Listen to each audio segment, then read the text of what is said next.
Bucknutters, welcome to the Bucknuts Morning 5 here on Wednesday, November 9th, 2016. I am Dave Biddle. Very happy to be joined by Patrick Murphy. Patrick, the college football playoff rankings, of course, came out last night. The Buckeyes move up from number 6 to number 5. They did not jump to number 4 like some people thought. Washington is in the 4th spot, and the top 3 spots remain unchanged: Alabama, Clemson, Michigan, respectively. What did you think about the Buckeyes moving up to 5 but not moving up to number 4? Yeah, I was a little surprised, not incredibly surprised. I thought, if anything, it would be done just because, the big win this weekend over a ranked team. Not that Washington didn't have a big win in itself, but, everybody saw that and it could have kind of swayed things. Plus, I think that gives, if you put Ohio State there, it gives something to talk about.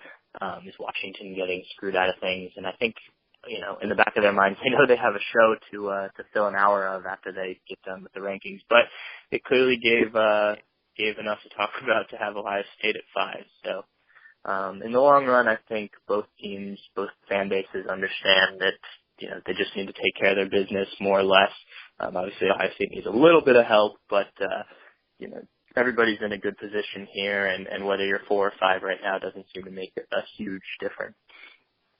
That's my take, too. I really think it's irrelevant. It's fun to talk about. You and I are talking about it right now. College football fans across the country talking about it last night, talking about it today. And I know there's situations that could play out where Ohio State could win out and still not be Big Ten East champs, like if Michigan loses this week at Iowa.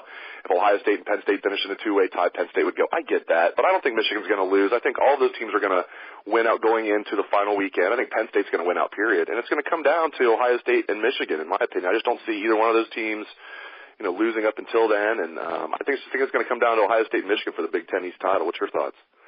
Yeah, I agree. Penn State has a pretty easy schedule, as is Michigan, as is Ohio State, frankly, until that last week. It would surprise me if any of those 3 teams lost, and that obviously benefits Ohio State. I think that, Michigan, I believe they go to Iowa this weekend. Yep. And, that could be tricky, but we saw what Penn State did to Iowa last week. This isn't the same Iowa team that was dominant record-wise last year, at least. So, I think Ohio State's in a good spot. I do think it's funny, though, that there is this perception that they don't need any help, even though, like you said, it seems likely that they're going to win out and everything will be fine. But, and then I had people asking me, what about if it doesn't work out and they don't end up at the Big Ten championship game? Do I think they still could get in? And I think that's an interesting case because that would probably require 2 Big Ten teams because I think a Big Ten champion's going. And if there's no undefeated Pac-12 champion, there could be a case for that because of how dominant the Big Ten's been this year. It's the Big Ten's back. I think we can all agree on that. But if Washington loses to somebody who isn't, a dominant team, they play USC this week, and that would be an okay loss. But if they slip up somewhere that would be a bad loss, then, maybe you do end up with 2 Big Ten teams in. And, just a few years ago, we were talking about the possibility of 2 SEC teams in and how that was the only conference that could do that. Now there's a, somewhat of a chance that there could be 2 Big Ten teams in. Kind of crazy to think about, but you're right. It could play out that way. And we all see there's always chaos at the end. We all think we know how it's going to play out. Every year going back to the BCS, first 2 years of the college football playoff, there's always chaos at the end, so it's going to be fun to watch. Dante Booker, he's been doing a lot of watching himself. He's not played since the season opener, suffered a sprained MCL and a sprained PCL in his knee, and he's able to play now, but they're going to try and redshirt him, it sounds like. Talking to Luke Fickell and some of the other coaches, if they have an injury to a linebacker, they're going to put Dante Booker in the game. But if they can redshirt him, that sounds like what they're going to do. And, he's a junior. He played on the national championship team, but, barely. So he said he has a redshirt to take. So just your take on Dante Booker, if it does work out that way, the fact that he might redshirt this year. Yeah, we were obviously both there. I believe it was you that asked Luke about that situation. And it did sound like that's their plan, which makes sense at this point. They've found something special with Jerome Baker. He's played very well at that position, and I don't think anyone's surprised given what we've heard about him. But I think that it's unfortunate for him because while he may not be a NFL ready prospect right now, He's a guy who had to sit behind Josh Perry, had to, kind of work his way into this spot, and goes out game one, gets hurt, and now, loses a year. Fortunately, they have the ability to redshirt even if he do play. So hopefully he gets that time back and can come back stronger than he was. But, I think it probably makes the most sense for the program, makes the most sense for him, gives him another year to develop and hopefully get back out there on the field. But if it's me and, I've waited, a couple of years for this and now I'm sitting on the bench again, even though I'm healthy, I could see being a little bit frustrated. But, I guess that's college football and these guys are all used to that kind of thing. And the good thing with Dante Booker talking to Luke Fickell, Luke was adamant about this, as you know, is that Dante Booker is not a selfish guy. In fact, he's the exact opposite Luke said. He said he'll do whatever it takes for the team. He's not down in the dumps about this at all. He is handling it like, a grown man, like a mature person. And that's no surprise. I'm talking to Dante Booker. We haven't talked to him in a while, but he is a very mature young man. So very well said, though. He's waited his turn. I think this in the end, I think will be a good thing for him. If he becomes a fifth-year senior, maybe great things will happen in that fifth-year senior year that wouldn't have happened if he would have played this year. So he's a good kid, and I hope it works out well for him going forward. And who knows, man? Maybe they'll need him this year if a linebacker gets hurt. Another interesting. Yeah. Go ahead. If there's something you want to say, yeah. Well, just I think in terms of the leadership quality, I think that's the guy. You have a fifth-year senior guy who does have experience, has played in some games. That could be a benefit to this team, especially with how many guys they've had leave, last year and may have in the future. To have a guy like that around for the program could be good. An interesting debate on the message board, the front row message board right now, centers around Curtis Samuel and returning punts. Urban Meyer, when asked on Monday, said Curtis Samuel will get first crack at the punt returner job. I love this. I think Curtis Samuel has the best hands on the team, which that's the most important thing. Doesn't matter how elusive you are, how fast you are, if you can't catch the football. So I feel like he's going to be, sure hands back there catching the ball. He is fast and elusive. He's tough, and, he's got the speed to take it the distance. I love it. The flip side is people are saying, well, wait a minute.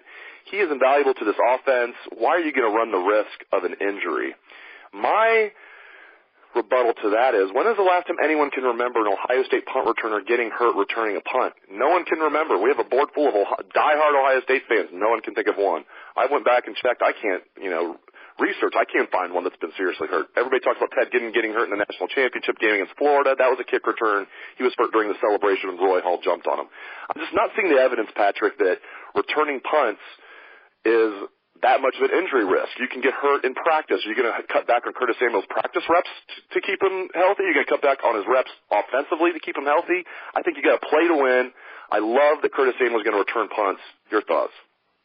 Yeah, I agree. I think that, looking at that post, the series of posts on the front row, every time I tried to read through that, there seemed to be a ton more. So I know it's a topic everyone's interested in.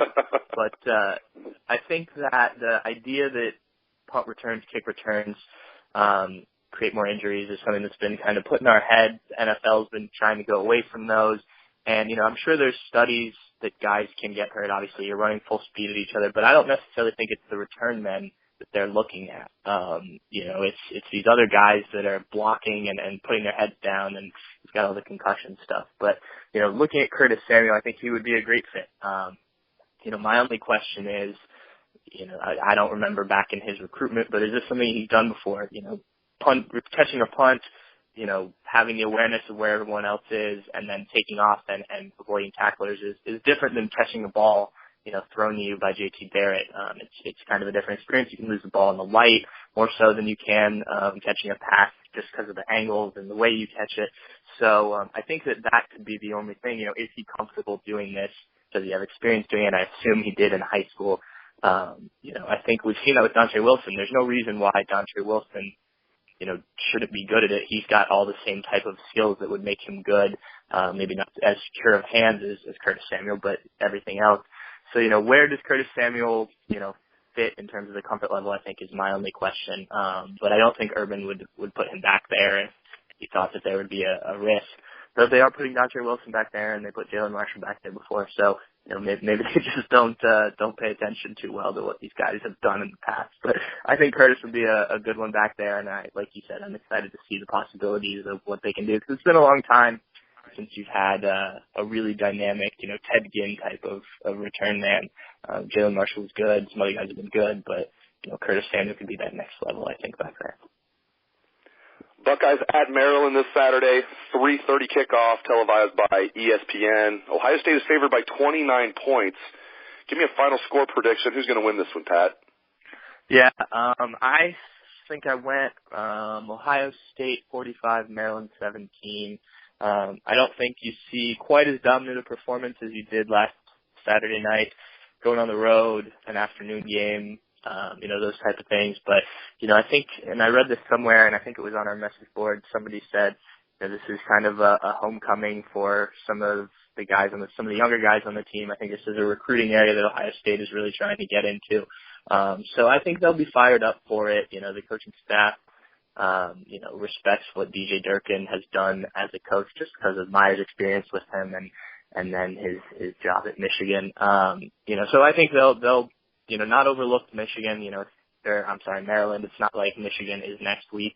They've got Michigan State. So, I think they'll be focused on this one. I think that this team is kind of driven to do what they need to do and handle their business.